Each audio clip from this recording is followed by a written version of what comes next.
Hey guys, before this episode starts, I just want to let you guys know that the first free update for Forager has gone live, and it went live in May, but I recorded this video about 3 months ago before my accident, and I still wanted to upload it, so I'm a little behind on the news, but just letting you know, enjoy the video. How's it going, everybody? Welcome back to LOOTastic, and to another new loot video. Today we are going to be talking about Forager, a game that I started playing and never stopped until I forced myself to make this video. So here we are 8 hours later, after I was only planning on spending 4 hours on the game before making this. It's that good.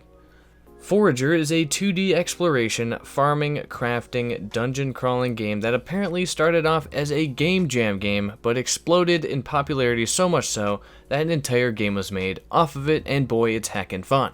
Forager is inspired by the likes of Stardew Valley, Terraria, and Zelda, and rightly so. There's a lot to do in Forager, and although it doesn't have classic loot and loot rarities like loot-based games do, there's still an absolute ton here for loot lovers.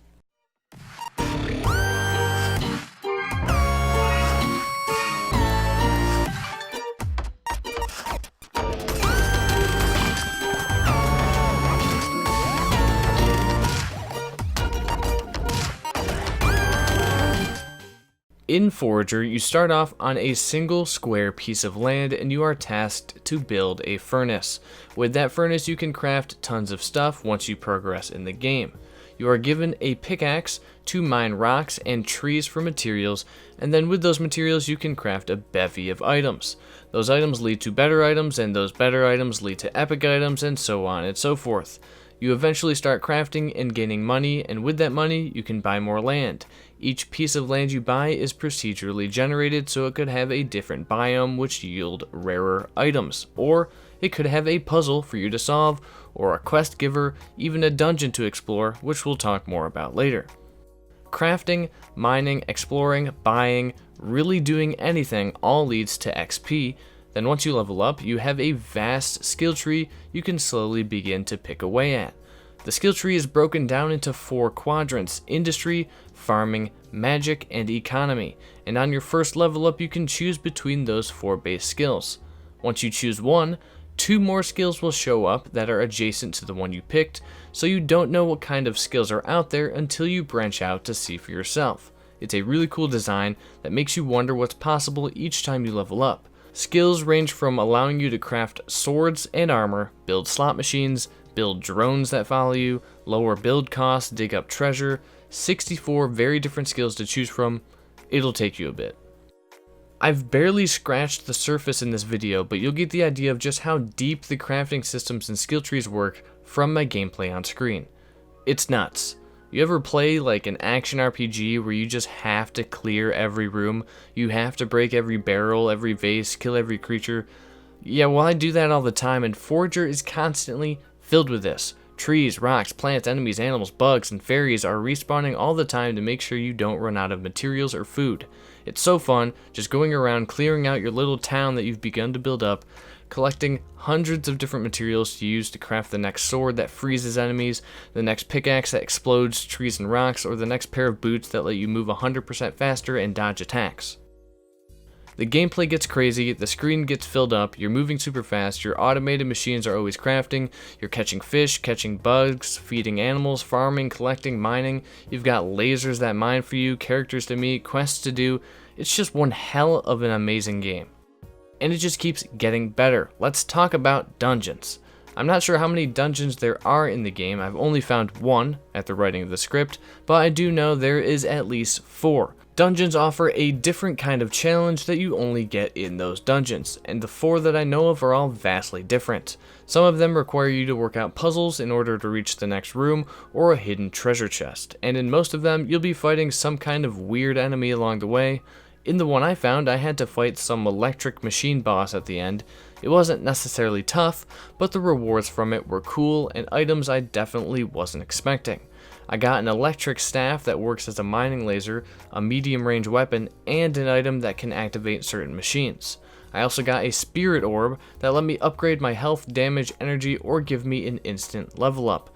Along with the handfuls of gems and other rare plants I found there, I walked away with quite a hefty bag of spoils. To go along with the loot in Forager, not only can you craft varying swords, bows, pickaxes, boots, gloves, and amulets, each with different effects and buffs, but you can also find artifacts. Artifacts are odd and magical items that are single unlocks. Once you find one, you have it forever and will never find it again. Basically, they're like really cool passive bonuses, but they also change how your character visually looks, which is a neat touch. These are rewarded from completing certain quests, or randomly found when opening bigger chests. You get big chests from solving a puzzle or completing an event, and in each chest you have a chance to get an artifact at random or a spirit orb. So far I've been able to obtain a few: a skeleton helmet that makes skeletons not attack me, a top hat that makes coins worth more, a hair bow that makes animals appear more often, and vampire wings that give me health when killing enemies.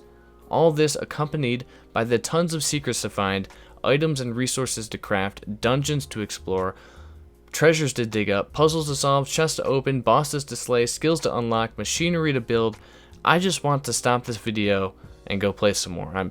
I'm honestly serious. Forager is ultimately just a blast, and if you have 20 bucks and a PC, I 100% recommend you try this one out. Did I mention there is also an in-game museum akin to Animal Crossing, where you donate your items, and once you complete a set, you are rewarded.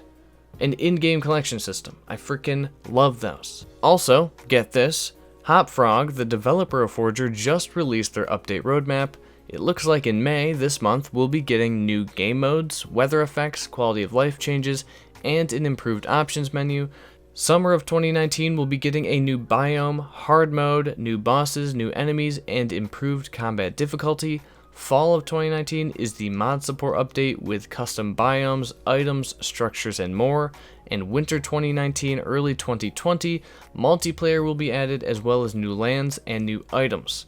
There you go. Lots to look forward to. Go get this game, play this game. This game is good. I love it.